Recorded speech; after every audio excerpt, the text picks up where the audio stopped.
Welcome. Find a seat.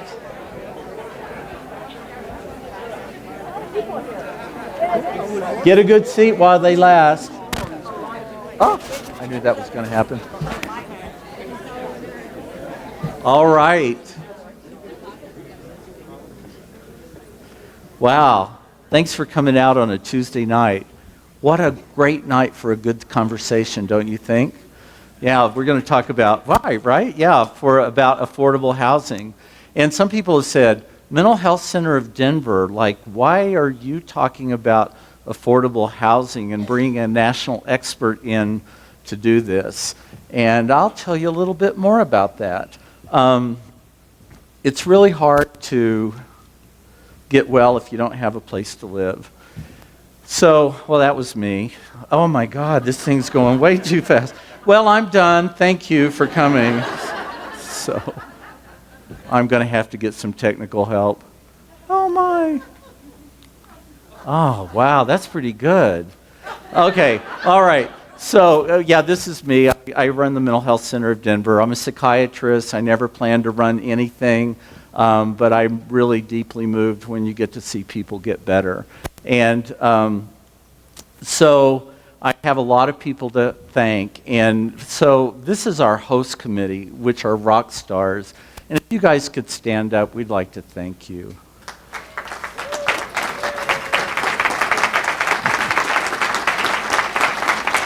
Thank you. And more people to thank. This is my board of directors, also rock stars. And if you guys could stand up.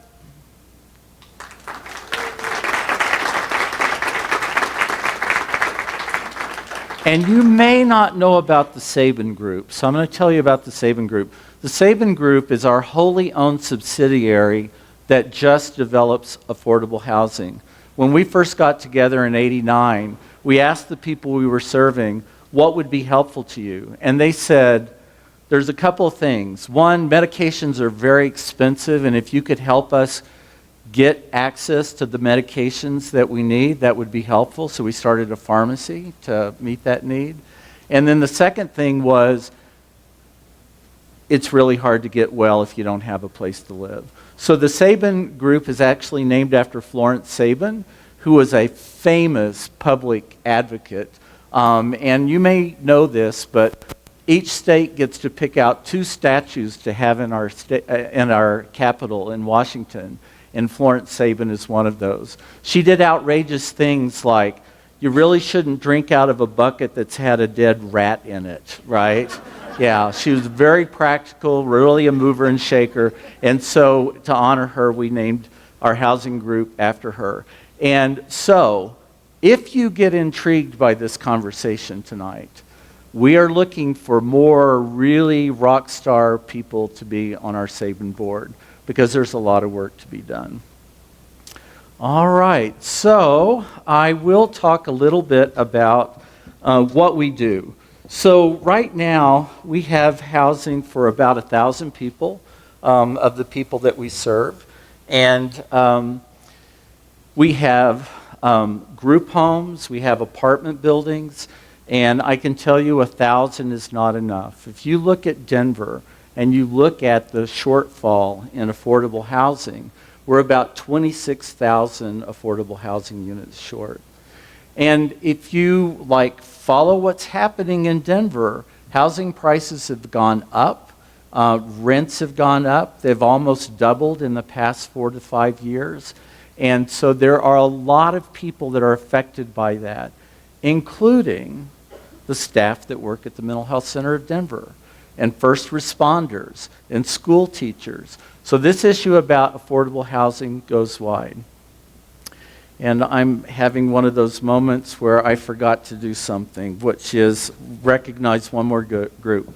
Okay, this group has 3 people. Former elected officials, currently elected officials, and people who want to be elected. So if you guys could stand up, we'd like to thank you. Thanks, Governor. So anyway, well, that was my stumbling moment.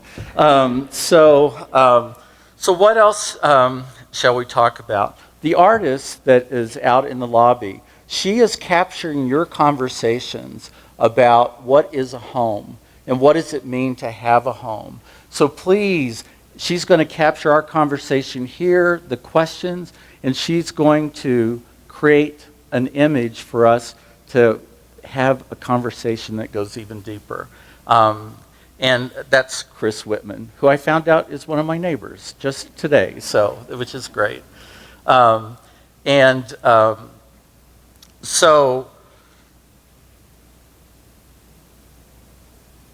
the apartments that we have done have been everything from rehab projects to the Sanderson Apartments.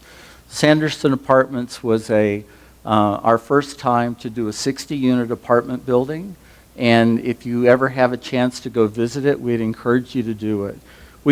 We actually did this project with this in mind, that we would find 60 people who have been homeless for greater than 10 years. And we would offer them a place to live.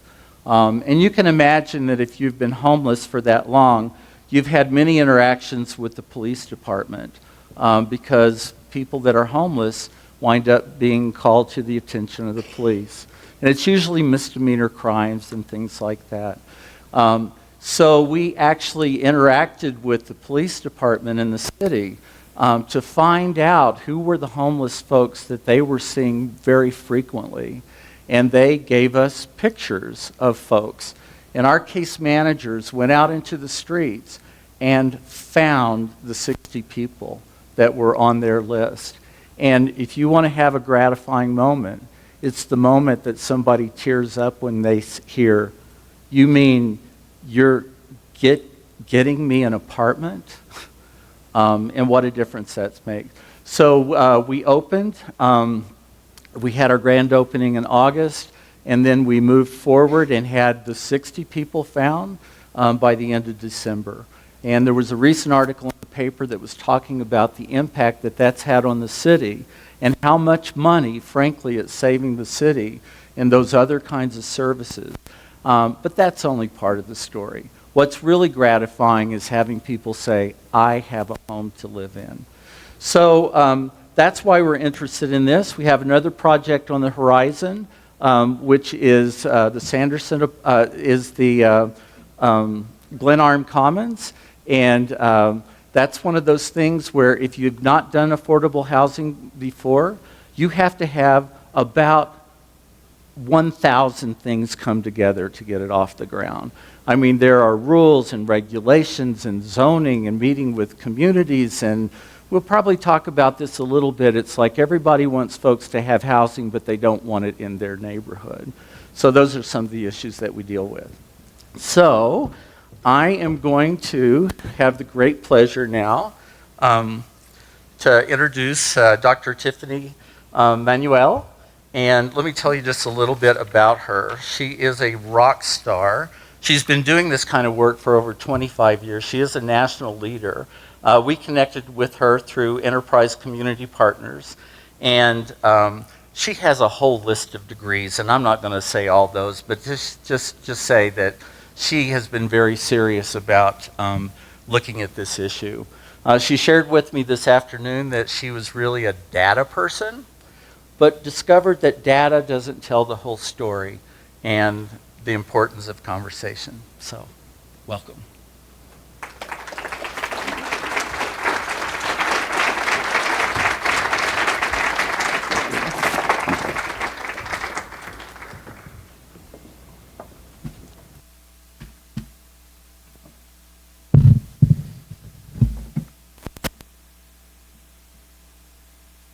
Give me just 1 second to make sure all the technical stuff works.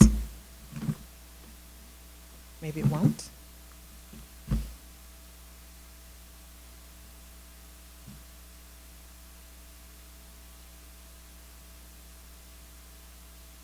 All right. Well, good evening. Come on, y'all can do a little better than that. Good evening. All right, that's better. I came a long way for this. So I'm so excited to be here. I have to say that over the last couple of years, we have an enterprise office in Denver already, but I have to say that I get invited to speak at different things in Denver all the time, and it's so interesting. It's like every time I think, like, come, had a good conversation, energize folks around how we tell a different story about affordable housing and how we get people engaged and excited. Another group says, hey, we got to have you back. You got to come back. So I laugh and I tell my colleagues, I got to get a second home here or something. You guys got to pay me more. But no, I'm really excited to be here. Always a pleasure to come to Denver. And I'm so excited. I had a chance over a little bit of an early session to talk to Dr. Clark and some of his colleagues at MHCD. And wow, phenomenal work. And I want to say, too, I talk to a lot of folks across the country. Enterprise works with about 2,000 community-based organizations all across the country every year that do this work across the country. We put about $9 billion of capital into communities across the country every year, work at the federal level, state and local levels. And I got to tell you, just what I heard today, top shelf. Really top shelf. And I'm talking about not just the ability to deliver housing to folks who need it most, but I'm talking about the process of how you do it, how you engage folks, how you make them be part of the process, how you ask people what they need, how you deliver on promises, how you build the trust and credibility with community, how you really develop community partners. There is an art to that. And to their credit, MHCD is doing that. So another hand for them.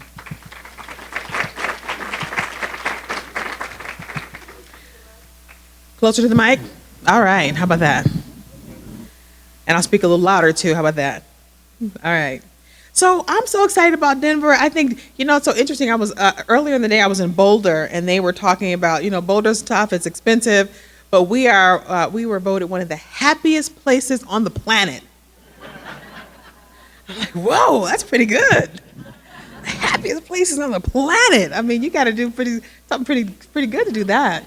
I said, well, the Denver folks will probably best you on that, but whatever, we won't quibble.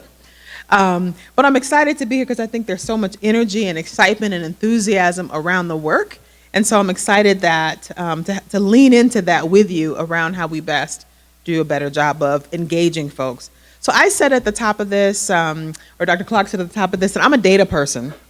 So I started out in this business 25 years ago. I went to graduate school to get a PhD because I thought that the reason why we weren't getting as much public support was because we didn't have the data.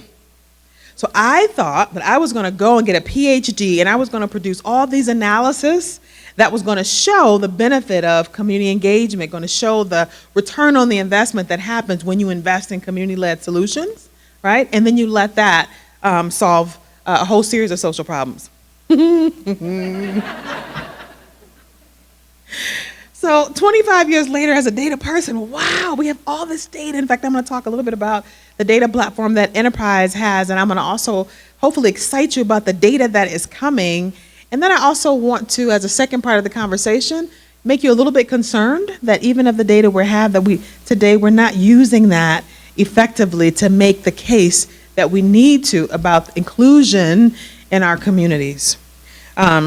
So Opportunity 360 is a huge data platform that Enterprise just launched. It allows you to go in and put in any address in the country, and it literally spits back at you a 25-page report on what opportunity looks like in that neighborhood. And it compares that neighborhood to every other neighborhood in the region, compares that neighborhood to every other neighborhood in the state, and then compare it to every other neighborhood in the country. How about that?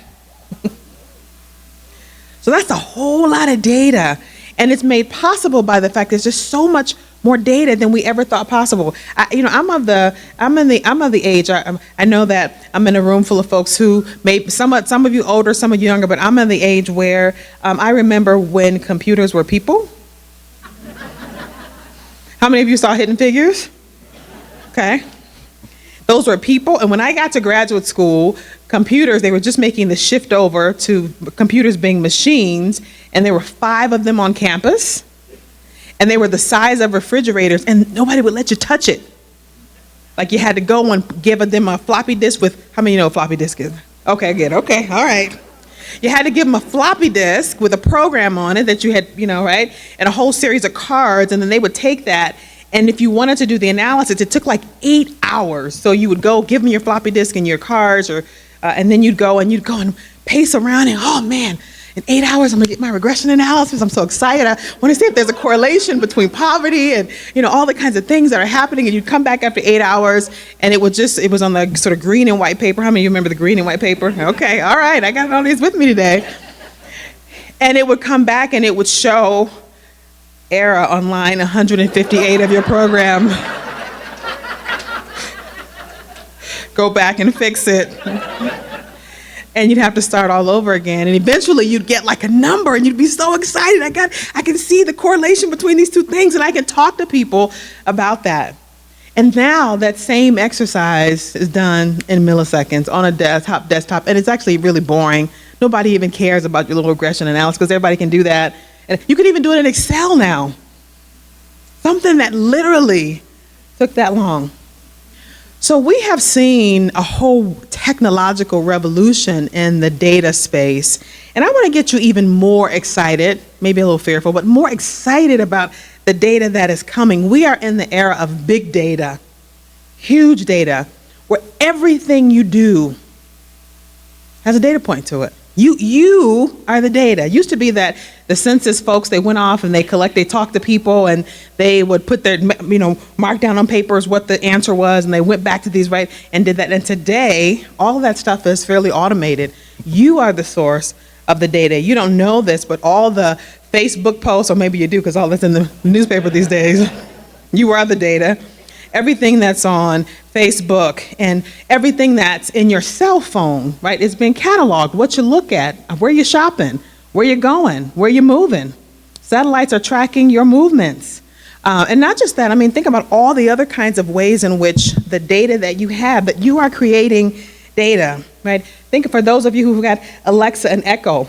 How many of you got Alexa or Echo at home where you know that they're listening? And so if you're having a conversation, you talk about going to Puerto Rico, the next day there'll be things in your email box about trips to Puerto Rico, right?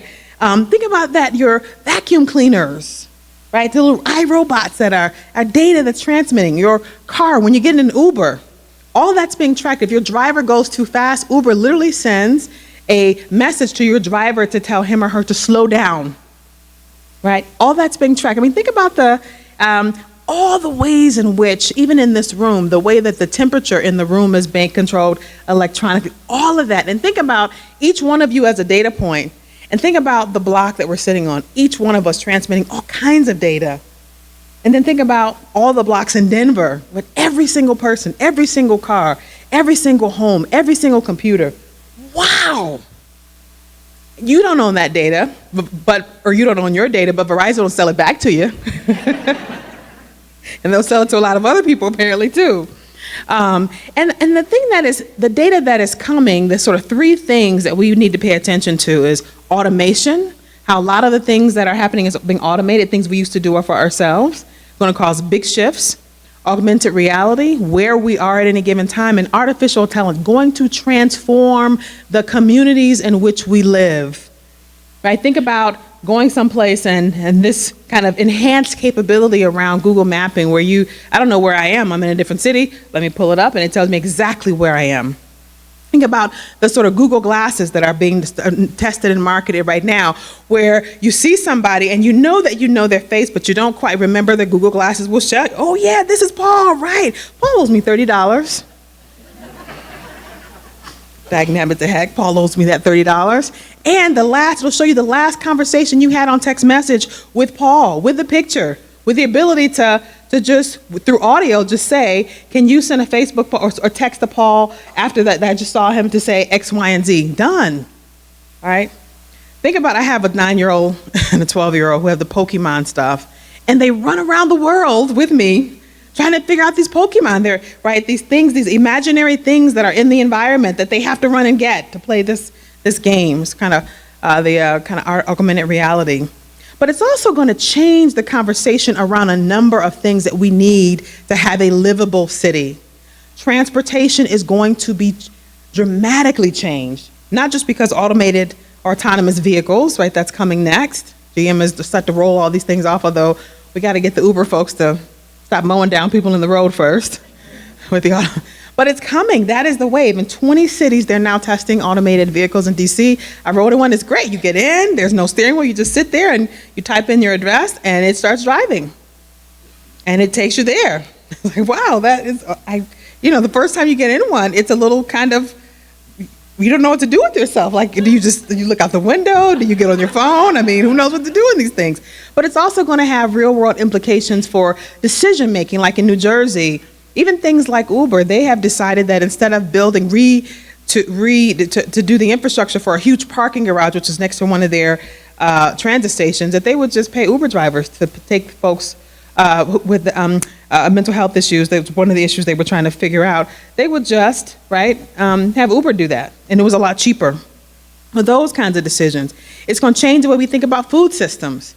In Opportunity 360, this is Baltimore, you can look at the food deserts. All the red there are food deserts, some would say swamps, in Baltimore, which is really tough. I mean, literally, it's almost the entire city. And so Enterprises financed a huge $17.1 million grocery store in the middle, and we do this for a lot of communities across the country, to finance that, to start putting grocery stores in places where they need it. But what's happening now is, on top of that, Peapod, right? The sort of drop shipments that they're testing in lots of places, especially in DC and some urban markets, where that is going to transform this conversation about food deserts and where we get our food and how do we get it and what's the cost of that. It's a heck of a lot, ironically, it's a heck of a lot cheaper to put something in a little van and a little drone and let it take it to your house, as opposed to maintaining the infrastructure of a grocery store. Right? Local governments are going to have to start making some of those decisions about, do we need the physical infrastructure and housing? This is really amazing, this sort of 3D printing revolution. These folks have figured out how to print a house in 24 hours and are starting to market that for $4,000. They can print a house. Now you got to figure out where you're going to drop and put it, right? But that is going to revolutionize the conversations we're having about housing. So what I want to do is I want to get you excited about the conversation, the data that we're going to have, and all of the conversations that will be changed because we have technical solutions for things. The challenge for us as we began to think through that as adaptive leaders, all the folks in this audience I know, just really being adaptive and thoughtful about how we adjust, is that we're still trying to solve a whole lot of issues today about equity, the equity dimensions of who gets the servers that make sure that those autonomous vehicles work, who gets the drop shipments, who gets all of that stuff. So we know in affordable housing today, based on data we have today, even before we get to the new stuff, that we have to do some things differently. We know that the conversation about public support for our work is challenged. It's hard to talk about not just poor people, but a whole lot of folks who are being priced out of housing. And before we get to the point where we're printing up houses, we have a lot of conversation we need to have just about equity issues. Who gets what where? Who gets to live where and why? I did a op-ed on this for Shelter Force, talking about our narratives and how we talk about this. And it turns out that the way that we engage folks in Denver, all over the region, is going to impact the extent to which we see real tangible changes in our communities. So what I want to say first of all is, as we think about that data and how we use data and information, first of all, we have a lot to do to build public will around affordable housing, right? As much as we in this room embrace the idea, as Dr. Clark was saying, lots of folks come to this conversation and say, I love affordable housing, over there. Not here, over there. And you go to that community and say, all these polls say people are in favor of affordable housing, we should have it. Just not in my backyard, just over there. And all of these communities, even to some extent low-income communities, saying enough. We want some of the higher price homes that lift up property values. And then what comes from that is all kinds of gentrification. So the conversation is really challenging. It's challenging to enroll people. What I want to say about that is the good news for us is that awareness is not the problem. It's not that people don't know that low-income families are struggling, that there are a lot of folks being locked out of the current housing market. So it's not that you're telling anybody anything new when you say that that's happening. And the reason that's important is because so many of us are messaging as if this is an awareness problem. Like if they only knew. If they only knew that there were 40,000 folks in Denver who just don't have a decent place to lay their heads at night. If they only knew, they know it. Right? Ask ask the folks you work with. Do you know, hey, we got a real issue with housing? Ask folks, they know that. And so the good news for us is we don't have to message around awareness. We can move that to the side. The larger challenge is the conversation is challenged. It's myopic because people have a very different way of understanding housing as an issue, and they don't come to it in the same way that we have already begun to embrace. And I want to talk about that. So the Stanford Social Innovation Review came out with this thing last year. They did the whole, and they said, stop trying to build awareness already. Stop it. Stop it. Not only are these awareness campaigns failing to achieve their purposes, but they're actually backfiring. Right? Because people feel so disempowered. It's all this stuff that needs, and they don't think there's a way to actually solve, right, the affordable housing, quote unquote, crisis, or the education crisis, or the Social Security crisis, or the crisis in our democracy, or that the Russians are hacking. There's all this stuff around us, and we don't feel like there's a way to address it. And all that stuff, right, shuts people down. It doesn't build them up. It doesn't give them a way to link in. And so when we do try, yes, y'all know this, to create awareness about things that are happening. So some of you, obviously you've heard. It's interesting because the way that certainly our local folks here know what this is. It's sort of Inc. folks who, right, heralded their speedy, and the way they were speeding through gentrification in Denver, and it got a lot of pushback. This was in the New York Times and all over the country, right? But what's interesting is not so much the story about what happened, that these folks are talking about gentrification being, folks are being moved out and new capital's coming in. But if you look at the comment section, all this stuff about listen, stop it. You don't have a right to live in this place. You're not entitled to live in Denver if you can't afford it on your own dime. If you can't afford to live in Denver, you got to find someplace else. And the consistency of that message, not just for Denver, but across the country, literally. So one of the things that Enterprise has done is to do a lot of research. I'm sort of heading that with the Frameworks Institute to really look at this carefully, not just for Denver, but for across the country. What are the things that are in our current way of talking that are backfiring consistently when we began to talk about affordable housing?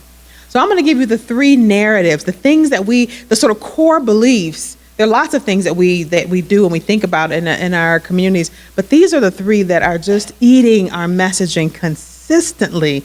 The first one is the narrative around personal responsibility.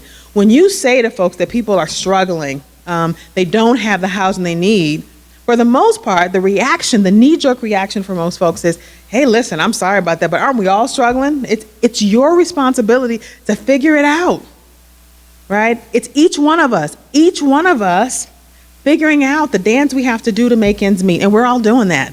And one of the quotes we got out of the research, people said, listen, nobody but the very rich, right, can afford not to be kind of lifting their own boat. They can't, so the challenge for us is that narrative is so powerful. When you say something that you think is challenging for folks, listen, there are a lot of folks left out. They say, yeah, I know. And guess what? I'm struggling too, right?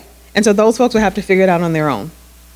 The second thing that comes up for us is the narrative of mobility consistently. And I would say this is actually on housing, the larger narrative. We love this narrative of mobility. We talk about it in our folklore, the way our kids learn about our country, right? We teach them that people came here from Europe, right? They moved from Europe to get a better life. They moved. For African Americans, we talk about it as African Americans were in the South after slavery and Jim Crow, and they moved north and onward to other places to get a better life. People talk from the folks from the Caribbean and Latin America say, listen, we were in countries where we were not thriving, and we moved. We came north to figure it out. We moved. Folks who are on the East Coast, we moved to the West Coast, to the western part of the country, and populated the rest of the country looking for a better life. Even the exhibit, if you go to the exhibit right to the left of me, that's the narrative. We moved to Denver for a better life. We weren't surviving. And so when you say that people in Denver are not thriving, that they are being priced out, that the conversation is consistently moved. I would say the number of times we heard in the research and that we saw people say the word U-Haul was amazing. Put your stuff in a U-Haul, you gotta go, right? Consistently. And the last one, especially is this issue about the narrative of racial difference. When you say there are racial differences in wealth that are due to housing and the home ownership rate and some of those issues that are referred to housing, they say, it's not about race. It's not, listen, we just had a black president. You got Oprah. Really, if Oprah can make it, she's on 60 Minutes, you got Barack, you got all these folks. Clearly, this is not an issue of race. There's no bias, right? Get out there and do it like everybody else. And so when you try to bring up things like the legacy of restrictive covenants, the legacy of redlining whole swaths of the country around African Americans and people of color, And so for us, I just want to say that we're up against that as we try and bring people to the party of what it means to be livable in Denver, what it means to have a place where everybody has a spot, where everybody's got a shot at success, right? In the research that we did, you can download the report from our website, from enterprisecommunity.org and Opportunity 360. We did a whole report, and it's called You Don't Have to Live Here, which was one of the folks in the research was saying, listen, you don't have to live here. And we outlined the 6 areas of major backfire. When you don't deal with those narratives effectively, what happens is backfire that looks like this. At the top of that diamond, this notion of mobility. Listen, I get it. If you're poor, you got to move. But what you don't do is come to one of the higher cost housing markets in the country and then ask me to subsidize it, your time here. And it's because people think of housing as a outcome.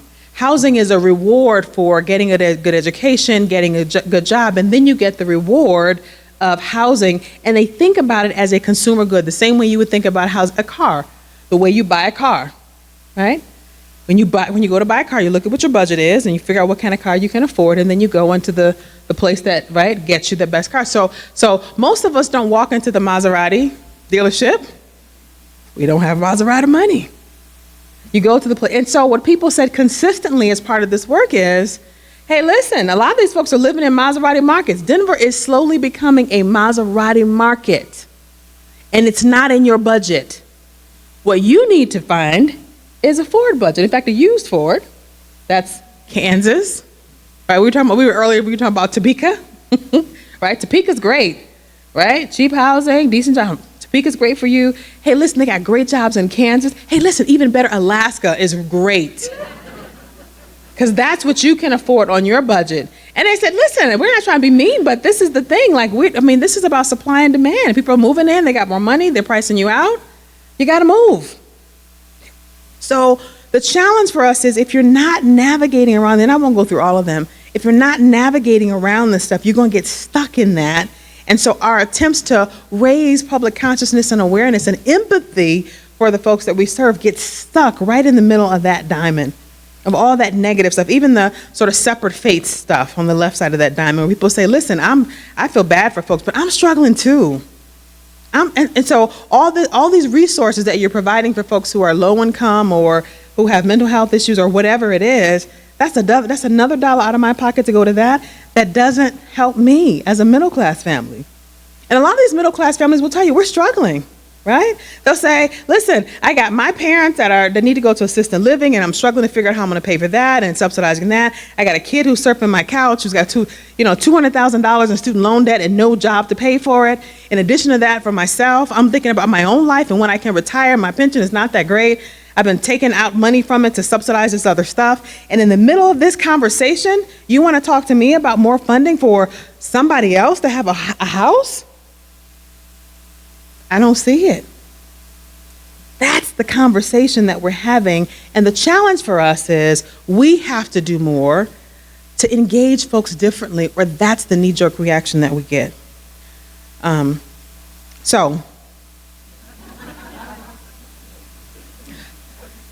Some of that may make us feel like facts and data don't matter, and I say facts and data do matter. In fact, I need my job, so they do matter. We have to have data. The data wonks in the house must have a role. But it just means that you got to be thoughtful about all the data that we're producing and all the information. Throwing data back at folks actually has a negative effect. Some of us think that we can push some of that back by just surfacing a whole lot of facts. How many of you seen that happen? You watch the news or the debates happen and somebody's got all the facts and figures, and then the other person all of a sudden has alternative facts. Not real. Like, where'd you get that from? That's not even right. I remember the days, and some of you might be with me, where when they used to do fact checking, they'd have a debate. They would go like if there was something that somebody said was wrong, they would apologize immediately and come back around and say, "I'm sorry, I gave out the wrong information."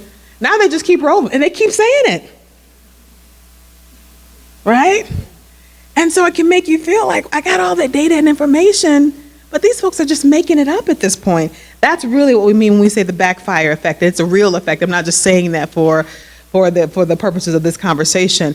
As social scientists, we've been studying this for about 15 years, where when people hold these viewpoints about people should just solve it for themselves and all that kind of stuff, when you think you're going to throw data and facts at it, what happens is that people shut down and they hunker down in it, because now you force them to defend it. So now they're just making up stuff, right? That's not even really true. But the most important part of this is you've actually made that negative stuff stronger. This is what the Stanford Social Science and Innovation Review was talking about. Stop with that, because you're making it worse. Now people are hunkered down in it, and now the next time you go to engage that person about some of these same issues, they're ready for you, because now they got all all this other stuff they've had to bring to the table. So the good news is, y'all ready for some good news? I'm going to end hopefully by giving just some good news around what's also in that report that I shared earlier. It's not just a report that sort of outlines what are the major areas of backfire, the things that are consistently coming back at us, but it's also 10 sort of empirically based recommendations for how we get out of that, how we begin to have a different conversation. So I'm not going to go through all 10, but I thought I would do maybe 3 or 4 for this conversation today, to start you on the road to having a different conversation that navigates through some of the maze of craziness that we're facing as we try and engage folks about why this work is so necessary.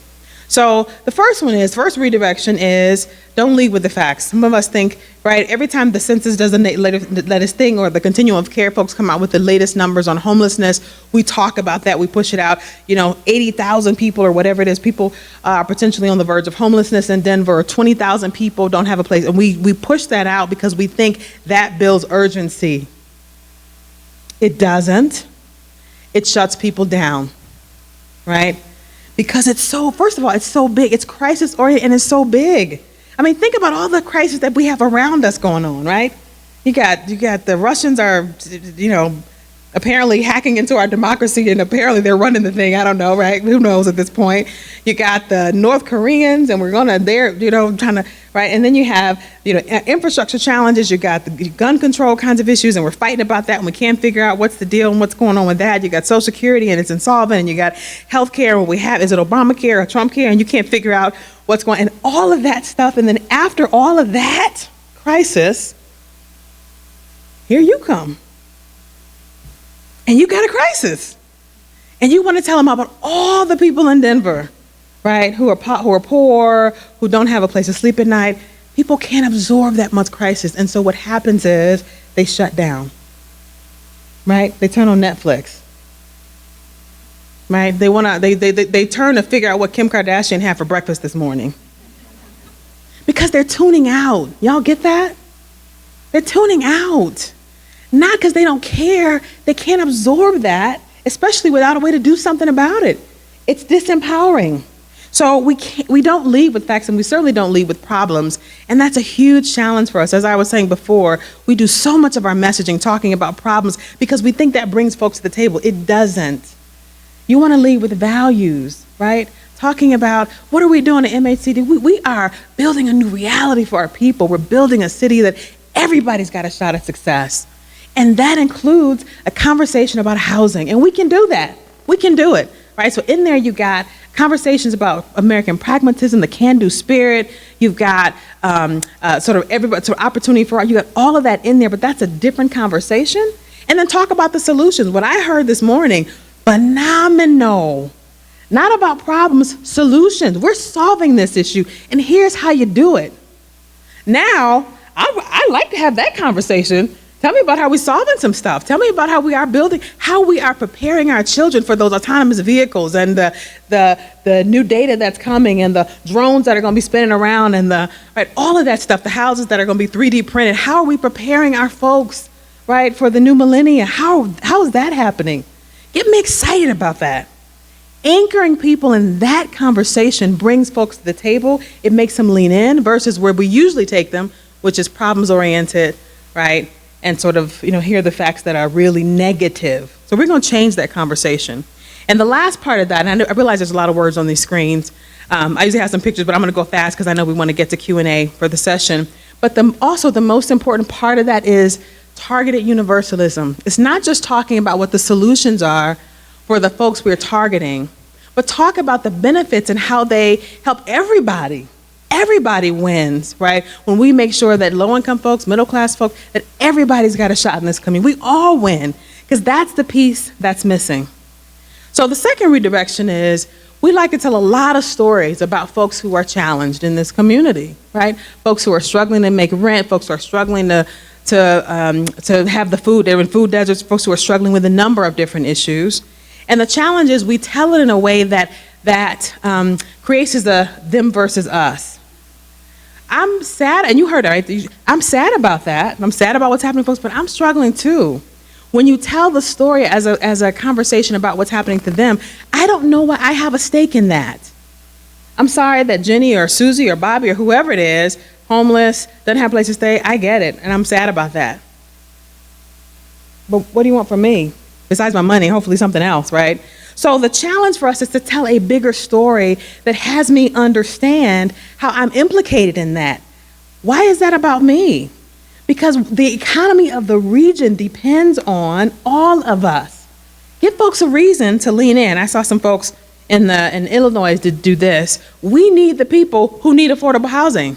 Not they need housing. We, right?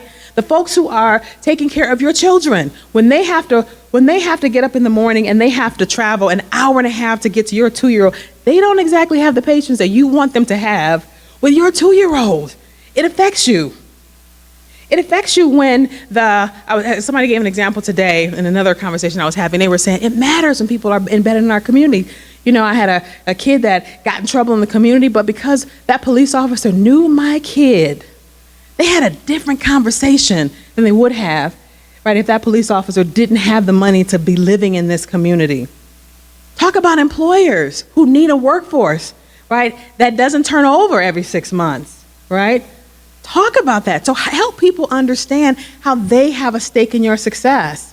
In my community in Columbia, Maryland, it's an affordable, because it's a mixed kind of income community, and all the teachers live in the community. I can't tell you the number of times my kids bump into their teachers in the grocery store or bump into their teachers on the soccer field, and it matters. The accountability factor, when they have to see that teacher at the grocery store. Hi, Miss Jenkins. It matters. It matters in terms of their well-being. It matters in terms of their identity. It matters in terms of us and how well they do. Tell that story, not just the story of them, but the story of us and how we are implicated in this challenge. Redirection number 3. So some of our terminology is challenging. We're going to avoid the stuff that we know is challenging. When you say affordable housing, for some folks that's a turnoff. When you say things like, we want to make sure people have the right choices in this housing market. Oh boy, that just cues up all that stuff about individual responsibility. When you talk about people moving to opportunity, oh boy, you just triggered all those narratives, that narrative about mobility. Yeah, they should move actually to opportunity. They should move to Kansas and Topeka, right? Oh yeah, that's right. And so you don't want to trigger that stuff. So to the extent that it's possible, you want to pivot away from that language that reinforces those narratives that are really corrosive. We're not going to have conversations about housing choices, right? Because we know what that, right? Because people say, yeah, that's the problem with low-income folks. They don't make good choices. They don't make good choices. The poor are poor because they don't make good choices. No, nobody chooses to be poor, right? Nobody chooses that. And so being thoughtful about that language so we're not playing into those narratives is important. And I think this is a really big one for this conversation here that we're having here. Connecting the dots from housing to other things. And it's one of the things that I know Dr. Clark and team is doing a great job of, connecting the dots. So many of our conversations about housing are siloed. We talk about, what kind of housing it is and what's a housing stock. Connect it back to the things that people are talking about. So I usually like to give the example of jobs and education. If you know that when you talk about housing, people really want to talk about jobs and education, connect the dots and put housing at the front of that line. When you have housing stability, here's what happens for folks. And it leads to something that is not just useful for them, but useful for us. Long-term economic stability of families in the region, the stability of our neighborhoods. It matters. Connect the dots. For this audience, I'd say there's another out there. Meghan Sandow is a doctor, a pediatrician who's on Enterprise's board. She's been going across the country talking about housing as a vaccine. The pediatrician at Boston Medical Center, and she says the majority of kids who are coming in consistently and chronically are coming in not because there's some medical reason. They're coming in because they don't have decent housing. That's what's happening. They're in housing that's dilapidated, mold infested. They got asthma. It's chronic. They come in and showing up consistently. And she says, I wish that I could write a prescription for housing, but they don't sell that at the pharmacy. You can't pick up that prescription at the pharmacy. So what she's been talking about is linking the two together. Listen, housing is a vaccine for a whole number of things that are showing up in the doctor's office and have no business here, right? So how are we making those linkages to folks who are outside of housing who understand the implications that what's showing up in their school systems? How many of the teachers are talking about the fact that they're seeing more homeless kids in the classroom and they're spending more time addressing the behavior issues that are associated with that versus teaching your children? Have them talk about housing is a vaccine for that, right? The connection to that helps us to make the case. And then finally, y'all have been so good, I'm on the last one. Finally, the other issue that's really interesting is how much of our messaging is backward looking, and not only just negative, but backward looking. You want to create a conversation that is forward, that's looking up toward the future.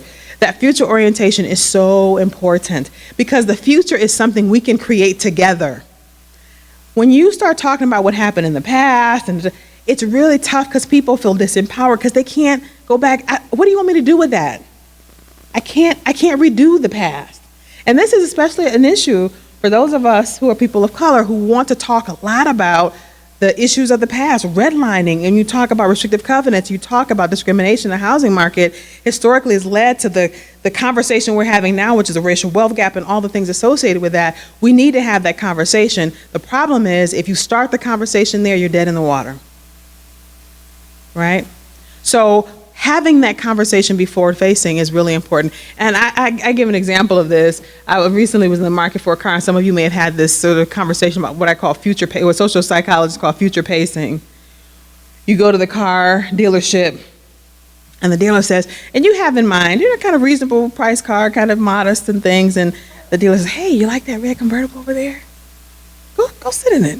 Go over there, go sit in it. No, that's not real. No, just go sit in just for a second. And you say, okay, I don't usually have a chance to sit in behind a red convertible. Let me do that. And you sit behind the wheel and say, yeah, put your hands on the check. And you're checking out all the features, putting the top down. Yeah, it's nice. And then the salesman says, now imagine yourself driving down the highway, the hair blowing in the wind, right? Imagine what that's going to look like and feel like. And you get all into it, you can see that, and the next thing you know, you're walking out the dealership with the car keys to that red convertible. That really happened. And by the fact, and I just want to tell you that I look so cute in that convertible. I just want to tell you. My hair is blowing in the wind, and I am living that dream. But what that salesperson has learned to do is the future pacing. The future is something we can create together when you look forward in that way and ask people to imagine what Denver will look like when we're able to address these issues. Imagine what it would feel like when all folks feel like they're included and they're entitled to a shot at success just because they're here. Imagine what that will be for all of us, right? That kind of future pacing gets people excited. They want to have that conversation. And that is what we're after. We want folks to want to have the conversation. So I realized that I didn't have a chance to go through all of the 10, but from an evidence-based perspective, we've got to change the conversation. And not just because technology is changing, not just because the data we have about people are changing, but because we are inviting people into the conversation in a very different way. Won't you join me in that?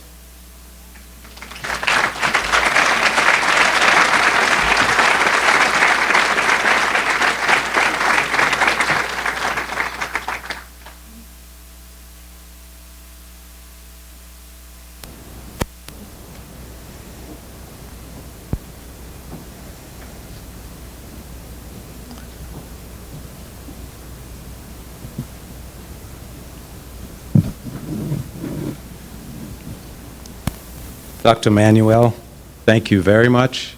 And I'd like the audience to give another big round of applause. Thank you.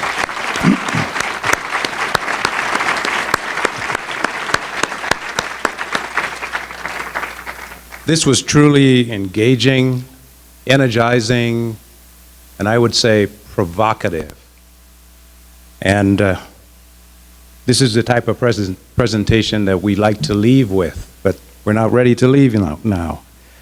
You have given us a lot to think about, a lot to work with, and I hope that we will continue tonight before we leave to talk a little bit more and even spend some time out in the reception area while we continue this conversation.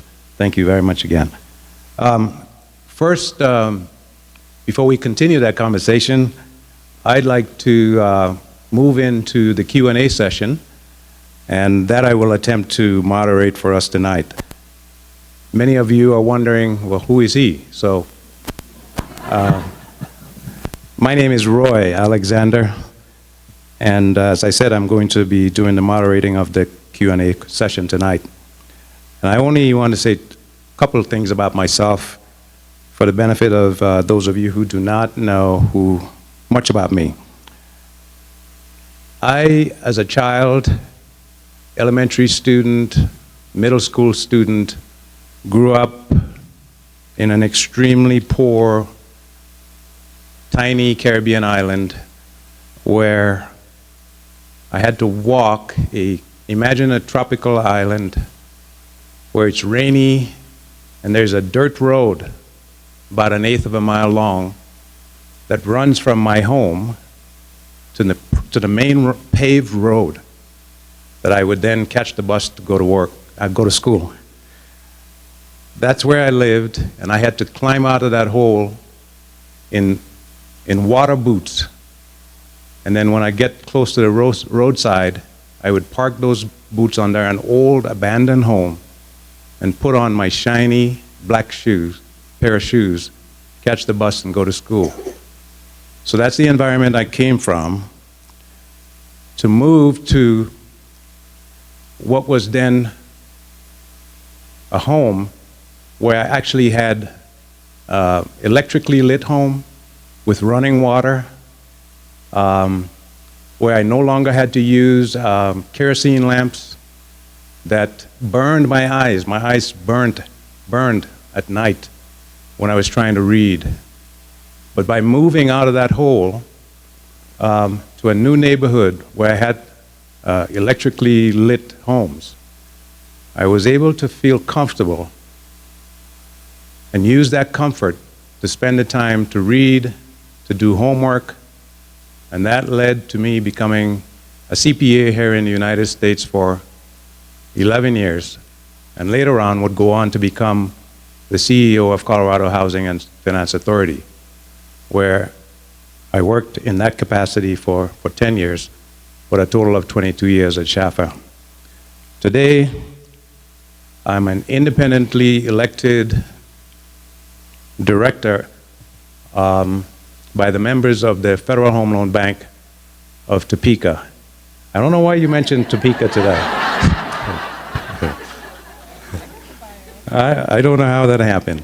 But anyway, I was elected by the banks in the 4 states of Nebraska, Colorado, and Kansas, and Oklahoma to the Federal Home Loan Bank board, and that's what I do today. I'm pleased to be invited to try and moderate this event this evening. So I would like to ask Dr. Clark to join me and Dr. Manuel at this stage. And while he's doing that, we'll also ask him to begin with the first question, and then from there we'll go on to questions received from the audience. Again, enjoy the rest of this.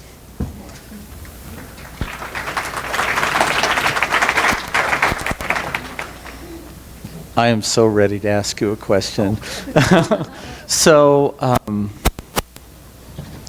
what is it going to take in our community to hit the tipping point where we talk about affordable housing in a different way?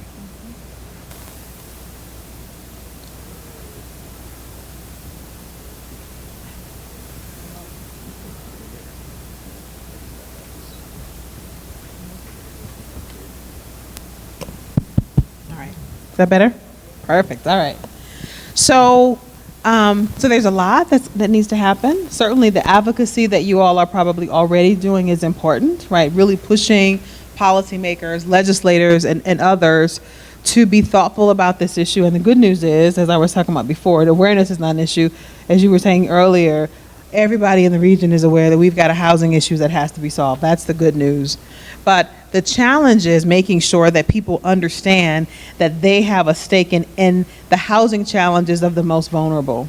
That's the piece that's challenging. It's not hard to get people to understand housing is an issue, but they want to build housing for middle-class families. They want to, right, because middle-class families are also under the same challenges of other, same challenges of low-income families. So when you want to make that leap to other families for whom their housing is going to have to be subsidized to some extent, right? It's going to take some degree of income shifting to make it work. You got to make the case that solving somebody else's housing issue actually helps me. And if I don't get to the point where I understand how I am also benefiting from that, you'll never get me to consistently not just support the work, but to show up at City Hall and say, listen, I'm ready to do this, right? I'm ready for the ballot measure where we change the taxation structure so this happens, or I'm ready to show up at a meeting and instead of shouting you down because this new housing development is in my community, I'm ready to say, yep, we need this. We need the people here who need affordable housing. Great. Thank you.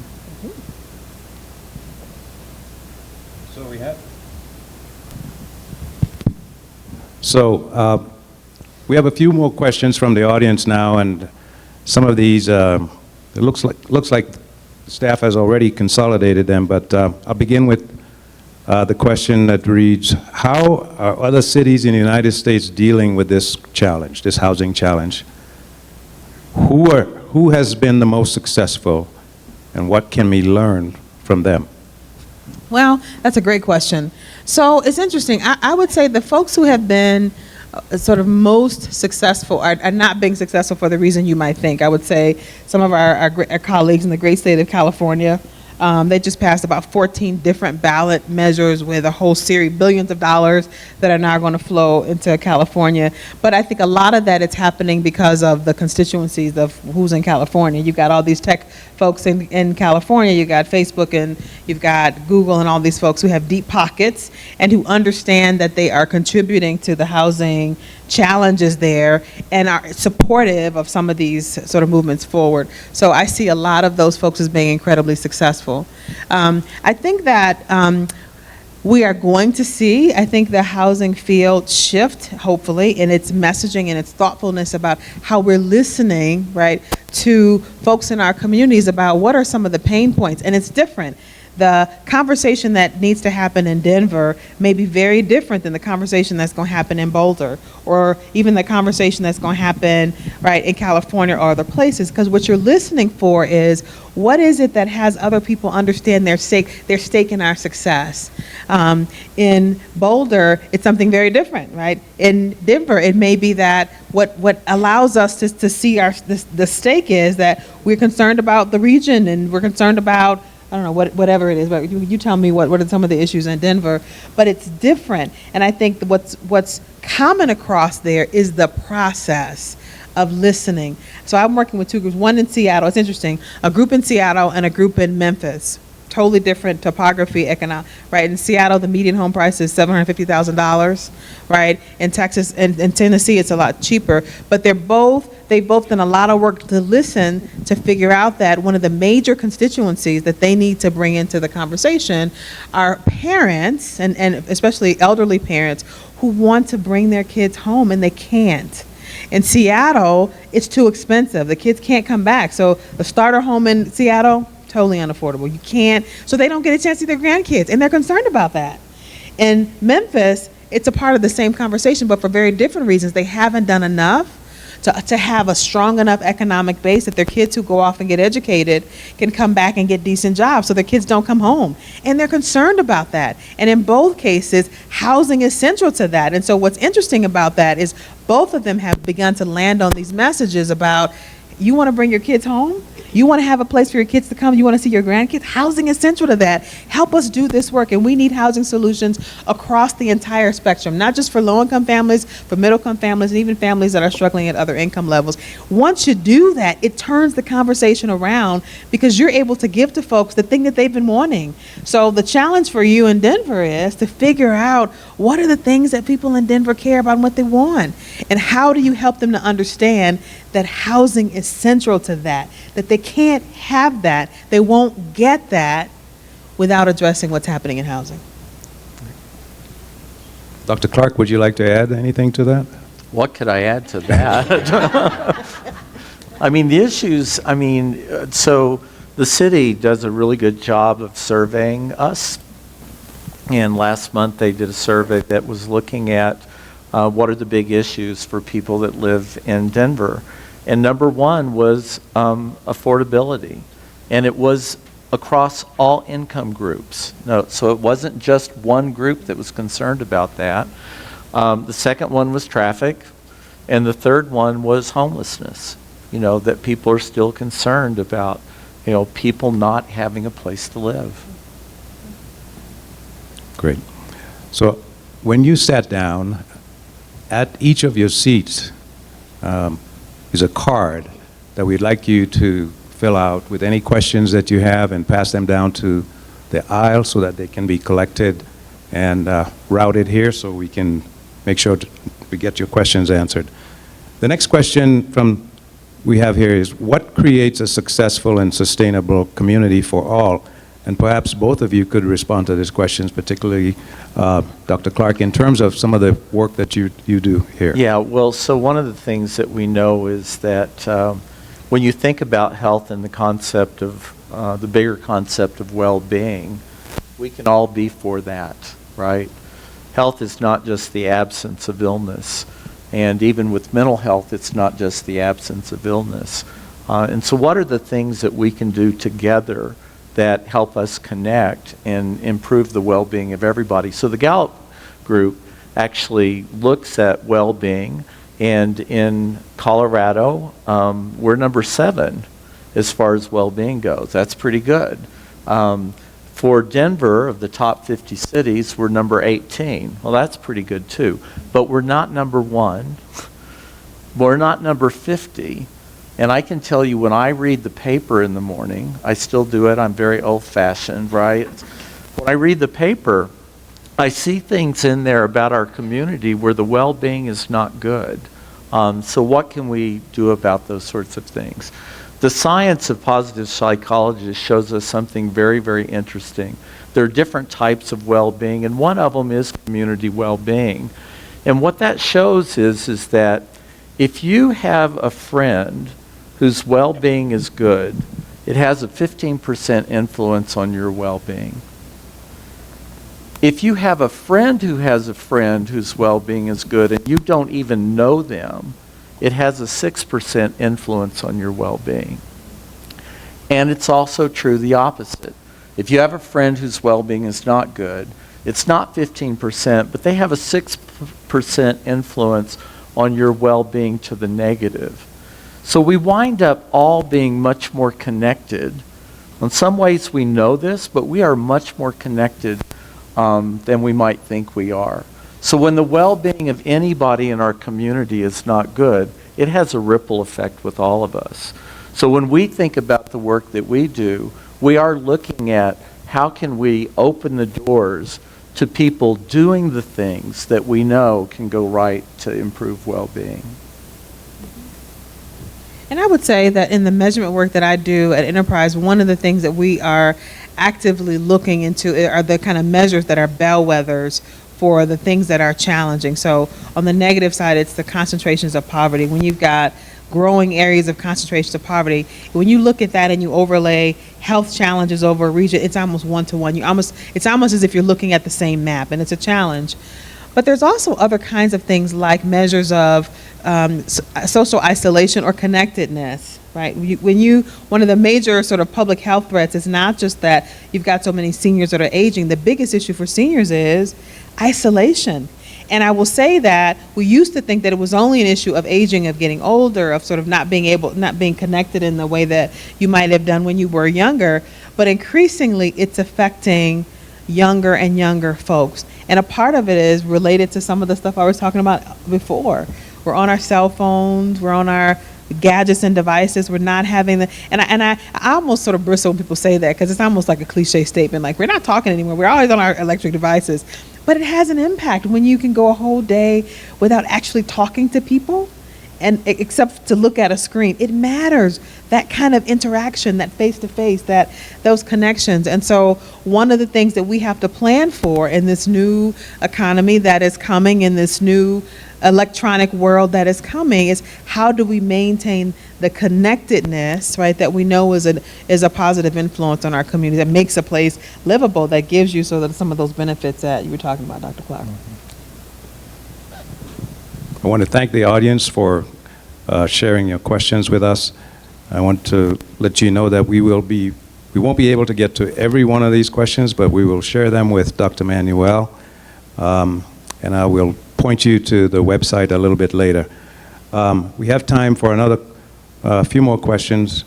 I'd like to ask Dr. Carl, how can housing prevent people from entering crisis and support those people who have been recently out of crisis? Right, so somebody called me Dr. Carl, they know me. I don't know who you are. But, so the thing is that when we look at the effect of trauma in our lives, it really has a big influence.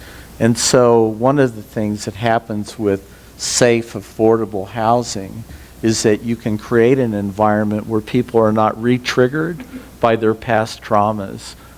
It was really the central issue that we addressed with the Sanderson apartments for the homeless people I talked about earlier.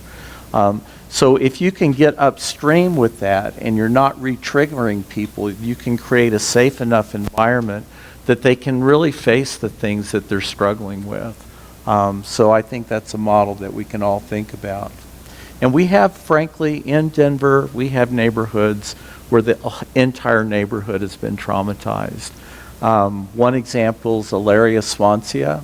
When we put I-70 through the middle of their neighborhood so many years ago, that neighborhood has been traumatized ever since. So what are the things that we can do for that neighborhood to help lift people up? And the other thing is that what we learned with the Dahlia campus that many of you have been able to visit is that communities know what they need.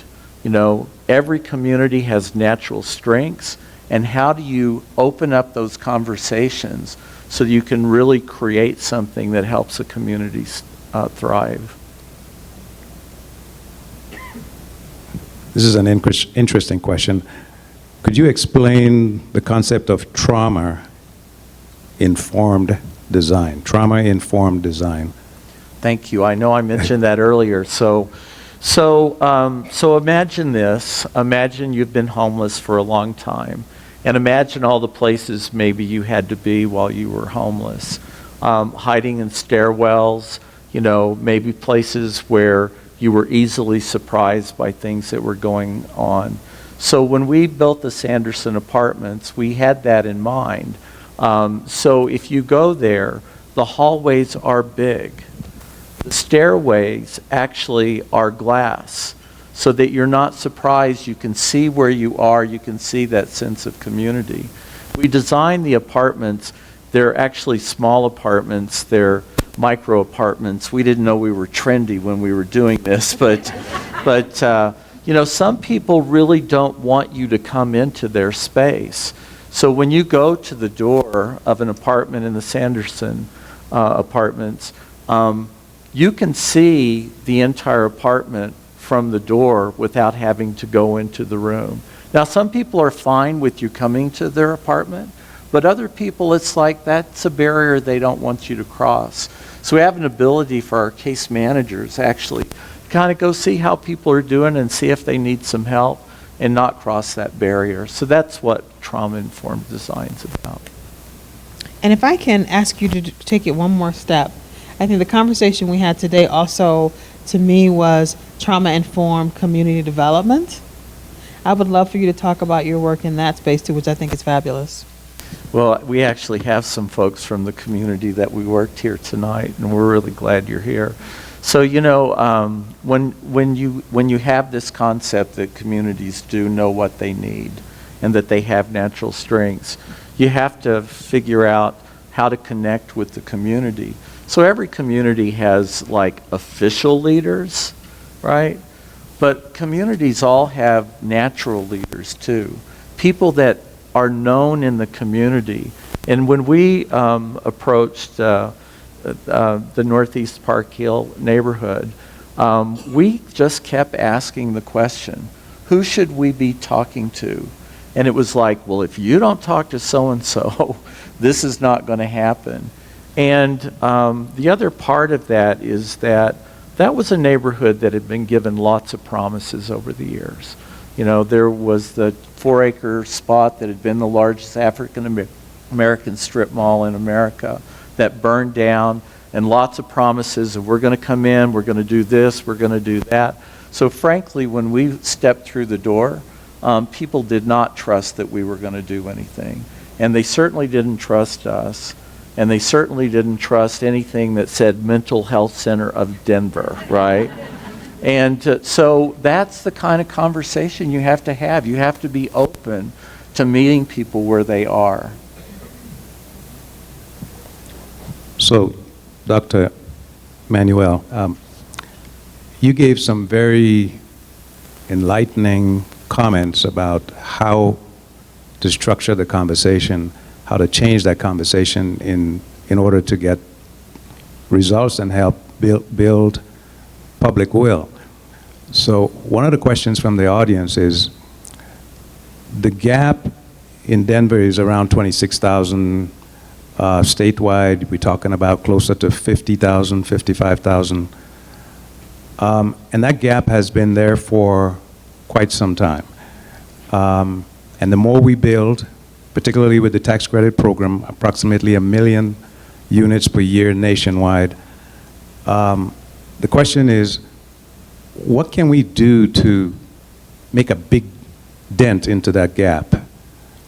What is it that you think could change the conversation so much that we could make huge progress in a short period of time? Yeah, so to my mind, the good news is that there are lots of technical solutions for that. I mean, even to be a little bit facetious as I answer the question, right? We can just print up a bunch of houses and put them anywhere, right? We would not do that. I'm just being facetious. But I want to make the point is that this is not an issue that we can't solve. If it were an issue that we just didn't know how to solve, we just didn't have any solutions for this, that would be one thing. This is a adaptive problem. This is a issue of public will. This is an issue of us saying either we don't want that kind of growth in Denver, which could be an issue, right? People saying, I don't want it to grow, keep it the way it is, right? I don't want the density in my neighborhood, so keep it the way it is. Or it's an issue that I think about the sort of book by Richard Reeves called Dream Hoarders, where you just like, I got the life that I'm living in Denver is good, and I'm living that. I don't want other folks coming in spoiling my dream. And so unless you can again get people up and over that the dream is big enough for us all to share in it. We can all have a little bit. There's enough. I was thinking about the sun. There's enough sunlight to go around for everybody. You don't have to hoard it, right? And so, to my mind, it's not a technical problem. It's a challenge of public will. It's having people understand their stake in the success. Dr. Clark, would you like to give that a shot? I'm not having anything to add on that. I mean, really, what I'm hoping, though, is from this conversation tonight is that we've piqued your interest in having this conversation in a different way. You know, let's not use the old models that really don't engage the community in a significant way. Well, thank you. Unfortunately, we have run out of the time that we have allotted to this Q&A session. So let me thank our panel Dr. Manuel and Dr. Clark. Let's give them a big round of applause.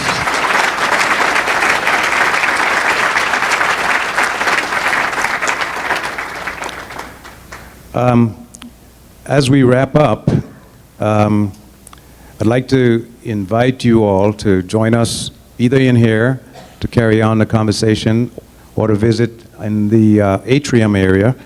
And I want to invite you also to sign up online, and I'll give you the website of the organization, mhcd.org/speakers-forum. We would like to continue this conversation, and to the extent that you do, the organization and we would like for you to join with us, share that information with us online, and they will be certain to connect with you. All right, so with that, this concludes our program, the formal part of the program, and we look forward to continuing to carry on the conversation. And let's give our speakers a nice round of applause again.